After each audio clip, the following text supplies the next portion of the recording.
Hi guys, I'm Lucero and today I want to talk to you about some of the tips I have for people with chronic eczema, especially severe eczema. As my skin stands right now, I still have a little bit of irritation and dryness in the textbook places, so like crook of the arm, around the wrist, behind the knees, sometimes behind my neck. But anybody with severe eczema will recognize that the way that my skin looks now is actually pretty awesome, even if it's not perfect. I struggled a lot with severe eczema, and it's the kind that keeps you from sleeping, makes your showers and baths hurt even if you don't use anything, just the water hurts. It's the kind of eczema that is always bleeding and always cracked and sometimes weeps really weird liquid. Like, it's just the kind that's prone to staph infections. It's so gross. But as my skin is right now, I'm very happy with it, and I want to share some of the tips that have worked for me with all of you. I've divided it into two parts. So the first part is 3 tips for prevention, and then I'll have 3 tips for treatment, because I found that if the prevention works well enough, then you won't need treatment. So yes. First tip I have for prevention is figuring out your triggers. For me, that's food allergies, and I've been fortunate enough to be able to take prick tests, and that determined that I'm allergic to eggs as well as feathers and mold.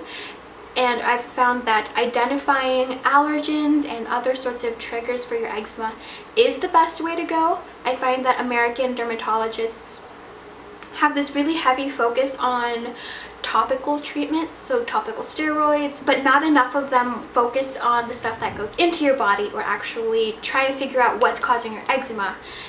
Eczema is chronic, but that doesn't mean it has to like ruin your whole life. So for me, going on the elimination diet for the past 2.5 years has worked pretty well for me. I find that when I eat eggs by accident, even just a small amount will give me a pretty significant flare-up, so it's just something that I avoid. Figuring out what is causing your eczema is absolutely the biggest tool you will have, because if you can't figure out what that is, you're just going to end up either suffering really strongly or going through cycles where you go to the dermatologist and they give you the topical steroids and it goes away for a couple months and then it comes back. And it's really hard if you don't have access to medical tests or if they're too expensive. But otherwise, I would recommend trying elimination diets or looking up some common allergens that might be in your home. For example, I did have feather pillows, which made sense as to why I had developed eczema on my back and my neck. It was from contact with my pillows. Anything like mold or dander or dust, think about those as well and see if that's something that you can eliminate from your household. The second thing I recommend for prevention and keeping eczema at bay is supplements, as well as allergy medicine. So I take generic allergy medicine every day. I've been given the go-ahead by various dermatologists to do so. The only issue is that prolonged use of one type of allergy medicine will cause your body to develop a tolerance, but I've been told by dermatologists that if I switch it up every couple months, I should be okay. So I'm currently just taking loratadine, and something that's also worked for me is fish oil, and this was actually a discovery that I made this summer and actually linked it in connection with my eczema. I can't really tell you a whole lot about why fish oil works. I just know that I take the recommended dose every day, and for the past 2 months I've had really nice and non-problematic skin. For the most part, like, fish oil has been really awesome in just keeping my skin hydrated from the inside and making me feel like I don't need as much moisture in the form of moisturizers and gentle cleansers. I highly recommend fish oil. Of course, if you have any conditions in which this would counteract or interact with any of your other medications.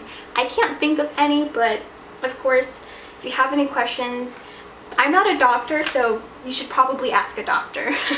third and final preventative step that I take to keeping my eczema at bay is staying hydrated, as well as a combination of minimizing my caffeine intake. There are several different foods and drinks that will cause inflammation in your body, and any sort of inflammation will irritate your eczema.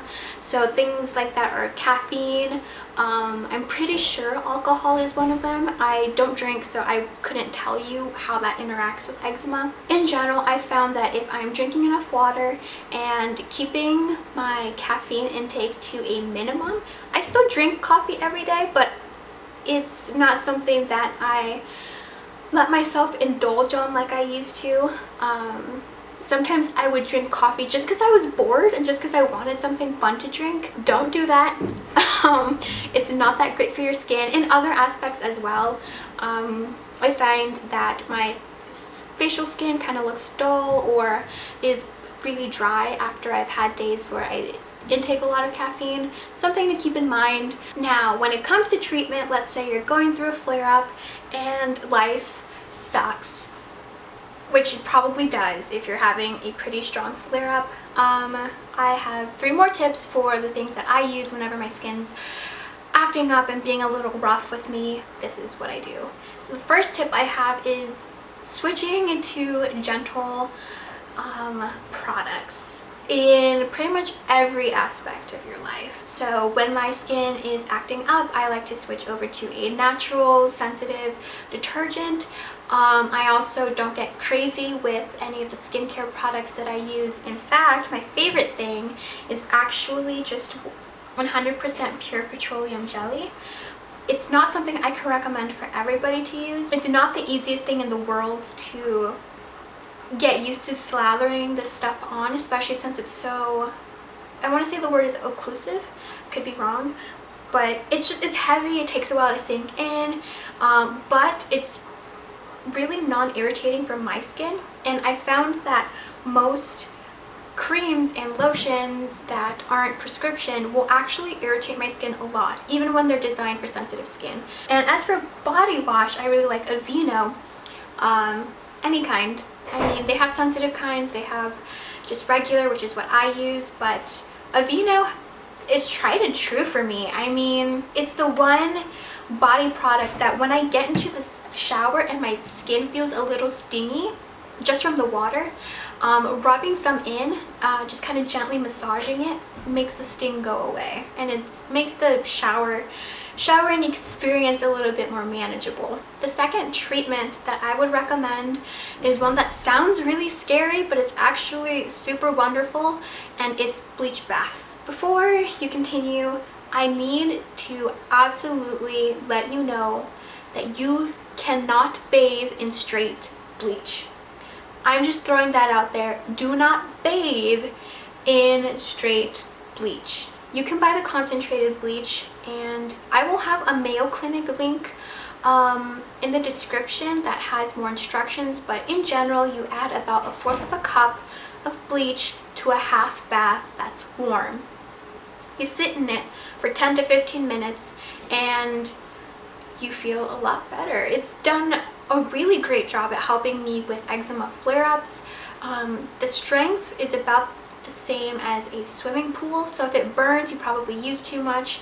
And even when my skin has been raw and open and really irritated, bleach baths don't burn that much. If you move around and your skin's open, the water stings regardless, but it's not an uncomfortable sensation.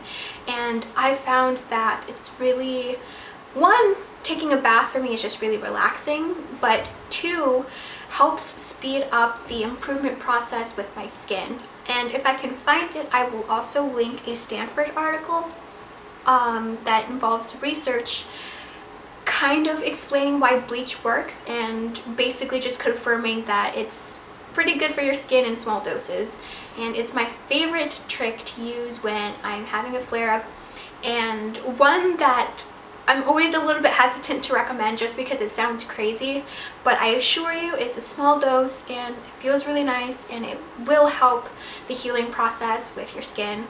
Now the last tip I have is sleep in long sleeves and in long pants. Sleep is supposed to be a very healing time for your body, but if you suffer with severe eczema, you know that it's not always healing, because if your skin's itchy, you are probably going to scratch. And I've definitely woken up to like really raw arms with like blood under my nails because I just relentlessly scratched myself in my sleep. One thing that works for me though is slathering myself in Vaseline and then putting on cotton leggings and a cotton long sleeve, and I have to keep them rolled down. This keeps me from scratching in my sleep, and it also helps keep the moisture in, and I've found that it's just a multi-purpose sort of thing. You know, you don't scratch and your skin is kind of getting a rest and time to heal, as well as having that moisture locked in there all night. I know people have recommended other things as well, such as wrapping yourself in saran wrap, or I've been told to wear gloves because I tend to get really bad eczema around my wrists and my knuckles, but that doesn't work for me. My hands are just an area that I've given up on. You know, if it heals, it heals. If it doesn't, it doesn't. Because one time I tried to sleep with plastic gloves over my hands, and I had slathered my hands in Vaseline. And I woke up the next day with, one, my gloves off and my hands scratched to smithereens, and two, the gloves themselves had been tied in a knot and thrown across the room. And I had no recollection of doing that, but clearly Sleep Time with Sarah wasn't having those gloves. Not every part of this is going to work, and it takes a little bit of trial and error to figure out what techniques will actually work, and for me that is wearing leggings and wearing a long sleeve. Those were my tips. I hope that they have been helpful. If you are struggling with severe eczema, or you have like a kid or a friend who is also struggling, I wish you all the luck, and just hang in there. I know it gets really hard and it's such a pain in the ass to deal with. Just know that I'm here with you. I've been through it. These are the things that have worked for me, and I hope that they provide you with, at the very least, new things to try and new things to give you a little bit of hope. And I wish you the best of luck on your eczema journey. So yeah, so that's all. I'll see you next time. Bye.